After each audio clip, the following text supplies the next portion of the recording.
All right, let's continue with the topic of mesh current analysis. We will talk about the theory and the technique, and then on Wednesday, we'll cover the example.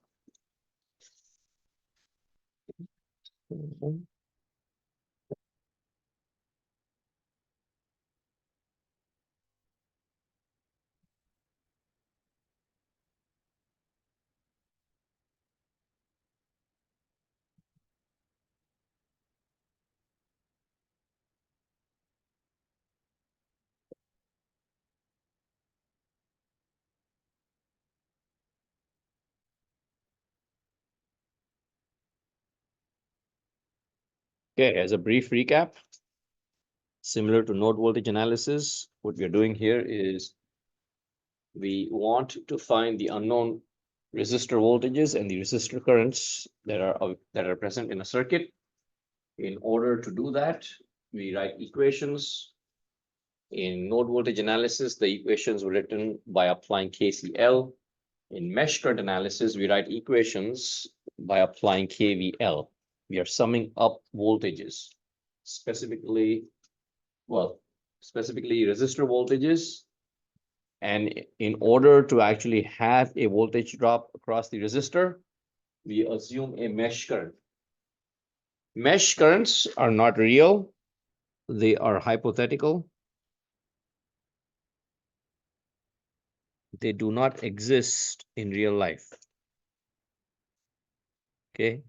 The only purpose for these mesh currents is so we can write a voltage for that particular resistor. And because they are hypothetical or theoretical, we can have two currents flowing through a single shared branch of a resistor. So in this example, we have three meshes, M1, M2, and M3. Corresponding currents were labeled as I1, I2, and I3. And you can see for a shared branch like R2 or R3, you have two mesh currents flowing through each of those resistors, which of course is not possible. Current only flows because there is a difference in potential between 2 points. You cannot have a point higher or lower than the other and the opposite at the exact same time. It's just not possible. So it does not have a physical basis in real life. So mesh currents are not real, they are hypothetical. Okay, that's the first and most important point. And then similar to node voltage analysis, where we assume the direction of the branch currents, here also we assume a direction for the mesh currents. Okay, it does not matter what you choose as your current direction. But once you make the assumption at the beginning of your analysis, you have to stick with that till the end. You cannot change it in the middle of your analysis. Meaning, if you're writing equations for mesh 1, you have specific direction for I1, I2, and I3. And when you go to mesh 2, you cannot change the direction for the current I2. Okay, you have to keep it the same. So we looked at mesh 1. Or any questions? We looked at mesh 1. We have two resistors, R2 and R3. Three mesh currents, I1, I2, and I3. Now, I write this out separately. But if you look at most textbooks, and if you take another professor's class, they would not have this. Okay, they would not split the resistor voltages into two parts. They would still be just VR2 or VR3. Okay, they would directly write down the second step. That is Ohm's law. Okay, here the first two terms is describing the voltage across resistor R2. The voltage for R2 is due to I3 and I1. Okay, I3 and I1. It causes both. Causes both voltage drops, and we account for both voltage drops by writing it out separately. That's all. If you want, you can skip this step and you can write directly.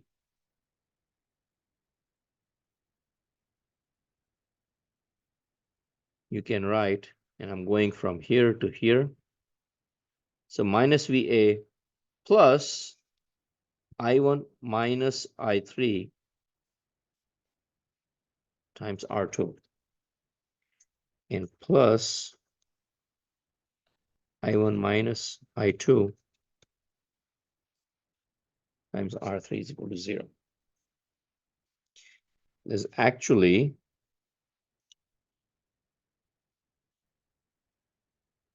I should have written out one more step before this. So from KVL, let me use this.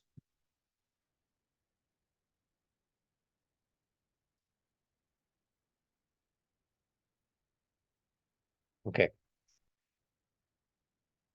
So here, I'm going to write VA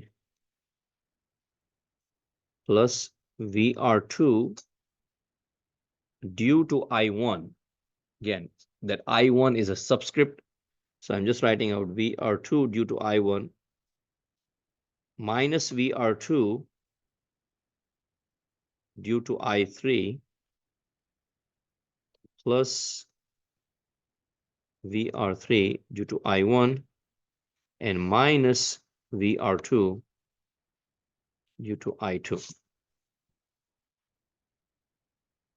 The plus and the minus signs are due to, of course, the direction of my applied KVL, but more importantly, they are due to the direction that I chose for I1, I2, and I3 at the beginning of my analysis. If my I2 and I3 were going in the opposite direction, then I could possibly have both currents going in the same direction.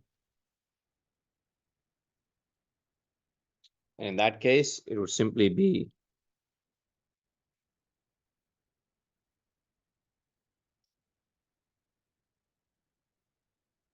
and this is I2, it would, instead of being I1 minus I3, it would be I1 plus I3.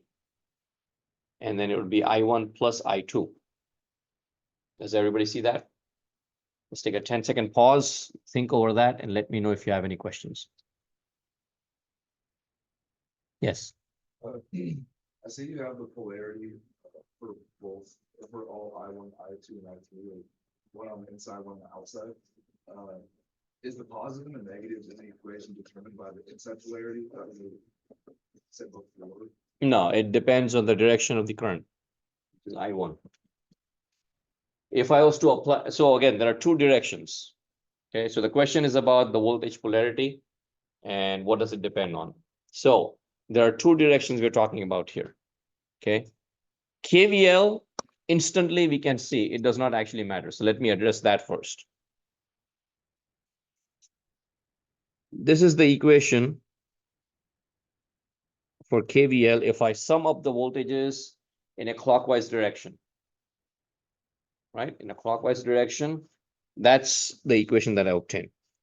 And then right below it, you see if I apply KVL in a counterclockwise direction, I get the exact same equation.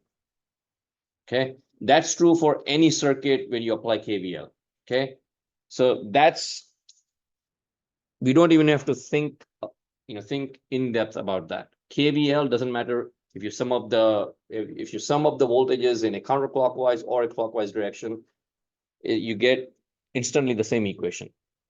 Okay, the mesh current directions are a little trickier because you'd have to solve the entire problem before it'll actually make sense that the current direction does not matter.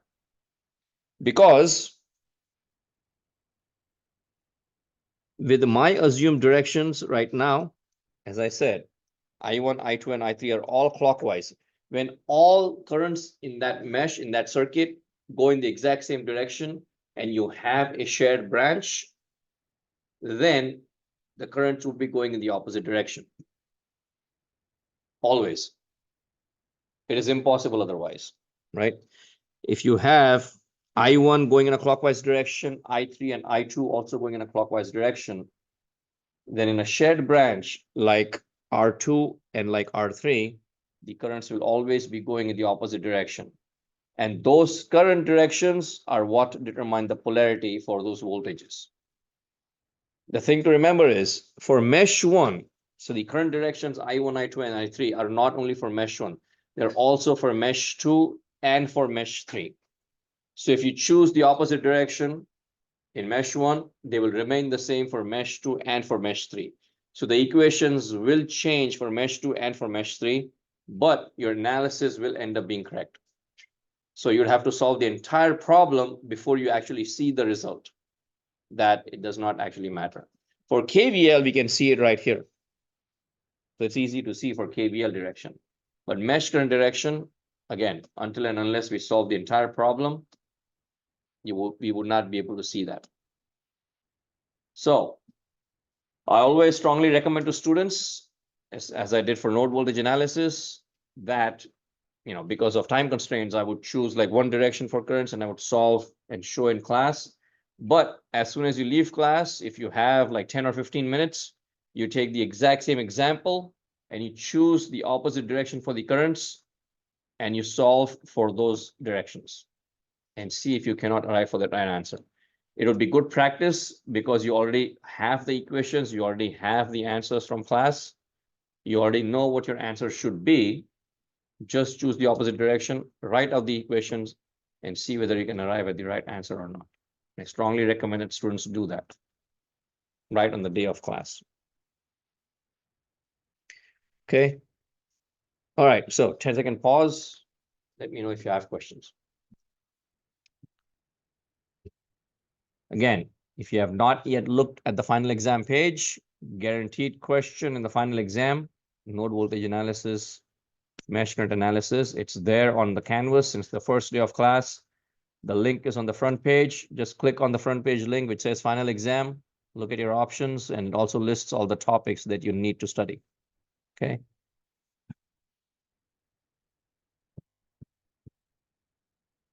Right now, this example doesn't have any numerical values. Okay, it's only equations, only variables.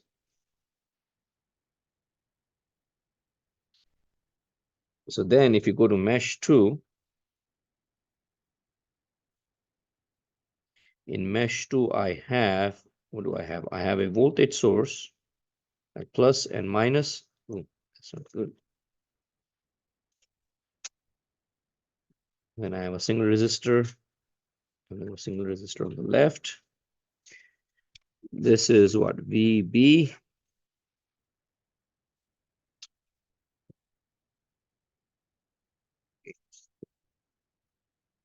R3 and R4.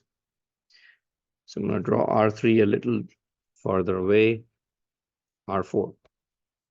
Now, we don't know what the polarity for the voltages are, but we do know the assumed direction for our mesh current, which is clockwise. And because R3 is a shared branch, I1, oh, this is I2. I1 and I2 are both flowing through R3. Yep. So let's tackle R1 first. Sorry, not R1. R3. Yeah, R3. R3, we are in mesh 2. So we'll take a look at the mesh current for mesh 2, which is I2. Okay. So R3 will have a voltage drop with a plus at the bottom and minus up top because I2 is entering R3 from the bottom. It's going up, right? It's going up, entering R2, R3 from the bottom. So point of entry is plus, point of exit is minus. Same thing for I1, entering from the top. The top is plus, point of entry is minus. 2 voltage drops. Now, at the beginning of our analysis, if we had chosen I2 to go counterclockwise in the opposite direction, then the voltage drop here would have changed. It would have changed for mesh 1 also. Again, follow what I'm saying. if I had chosen I2, sorry, not I2. I2. Yeah, I2. If I had chosen I2 to be opposite of this direction, my equation in mesh 1 would be different. And the same thing would happen in mesh 2 also. My equation would be different because the voltage polarity would be different. So a change in mesh 1 would also be reflected in mesh 2 and also in mesh 3. I have And a that's question, your Professor. analysis.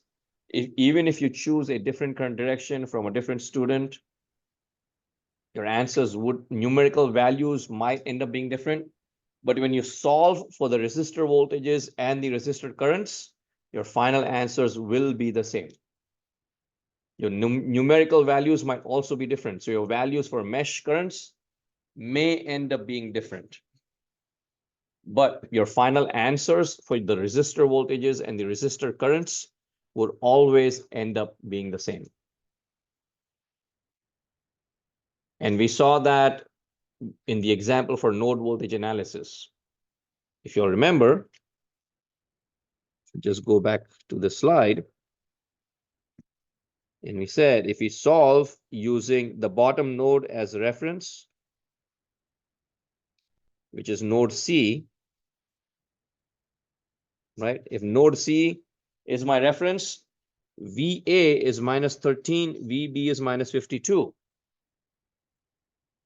However, if you choose node A as your reference, then your answer for node B is not going to be 52. The numerical value will be the difference between these two, which is 39. So someone else might choose node C as reference and get VB as 52. Someone else might choose node A as reference and get VB as 39. So your numerical values are different, but your answer is not incorrect. That is the important point to remember.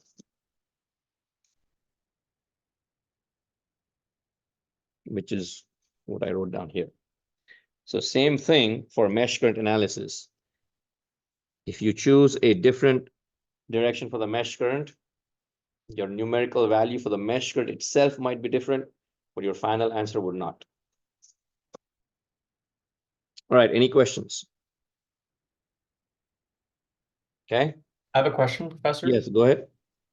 So does this method only work if you choose the same direction for all the mesh currents, like all of them clockwise or all of them counterclockwise? No, you can choose this. So there are 3 different currents, right? You can choose 2 different, so probably 6 different techniques. And, obviously 6 different approaches. You could choose I1, I2, I3 as clockwise or counterclockwise. So you have a matrix of 3 by 2. And you could choose both directions for both currents, and you can solve the 6 different times. Once you solve the 6 different times, you'll be an expert. We just don't have the time in class to actually solve it more than once. Okay. So again, as I was repeating the same earlier point, students can take the example in class, apply different assumptions, and see whether they can arrive at the exact same answer or not. Yes.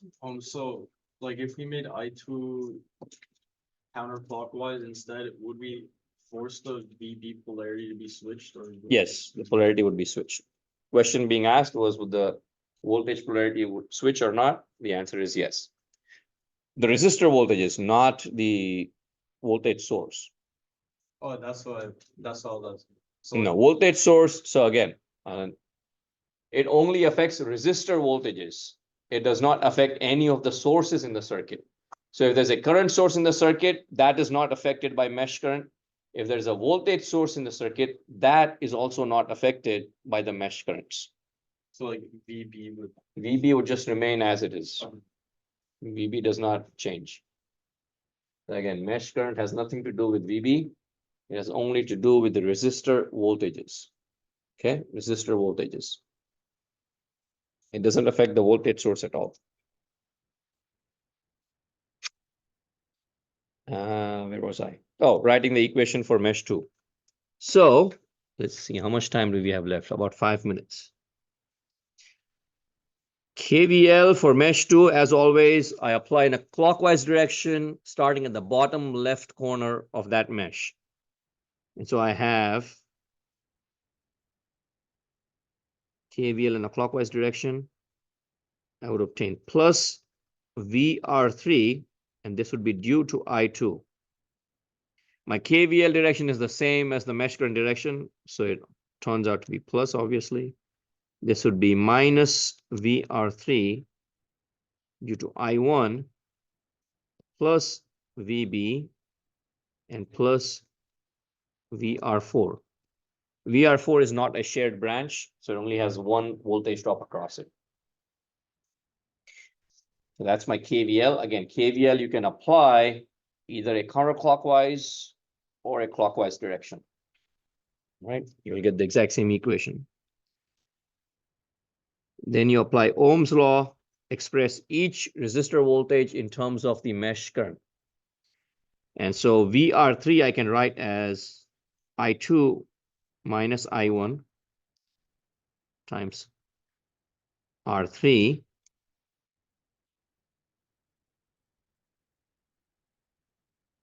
plus VB and plus I2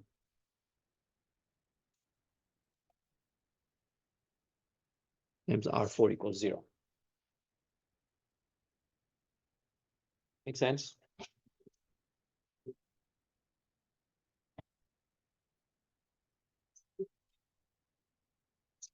Then mesh 3 has a resistor up top.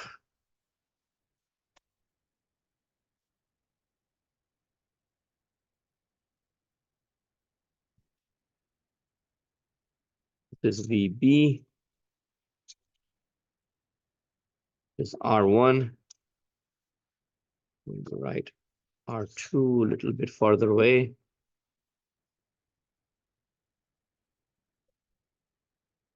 Now I have again shared I1. Oh, sorry, this is I3.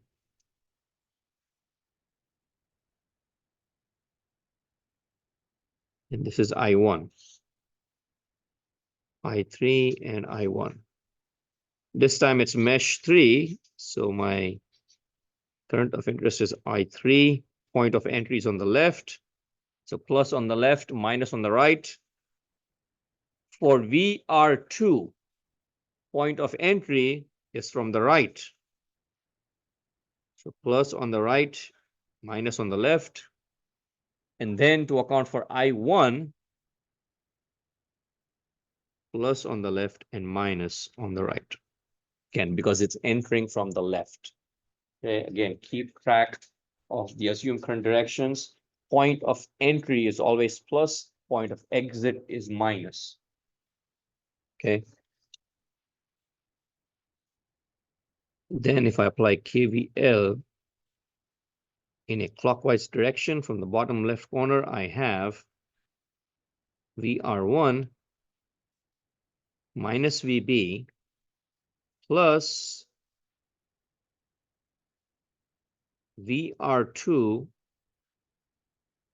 due to I3 and minus VR2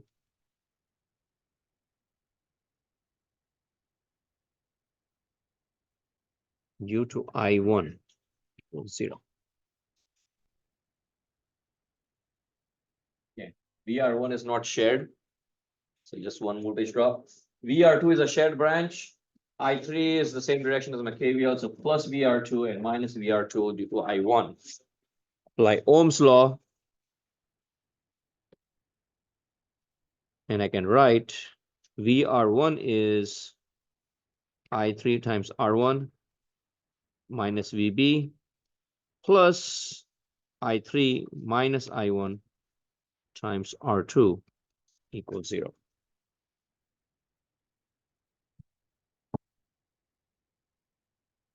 Okay.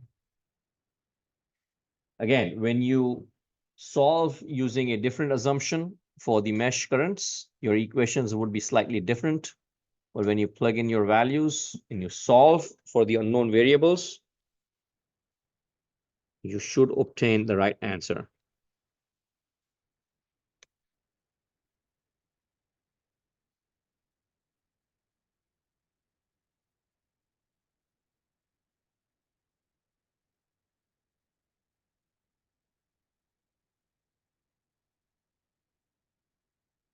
Unknown variables are your mesh currents. Once you have the mesh currents, you can find each voltage drop across resistor, and you can find the actual current flowing through that resistor, which is what we will see in next class. So we'll end class here today. Important note, we introduced the topic of mesh current analysis on Friday, so I'd expect students to at least open up the homework and take a look at it, even if you have not begun working on it. We have covered the theory, so you should start taking a crack at the problem in the homework. And then Wednesday, I'll cover the example, which will start making more sense after that point. So the homework for mesh current would be well, it's already assigned since we introduced it on Friday. And then the due date, I'll keep maybe next Friday or next Saturday, perhaps. All right, have a good day, and I will see you all on Wednesday. Office hours as usual.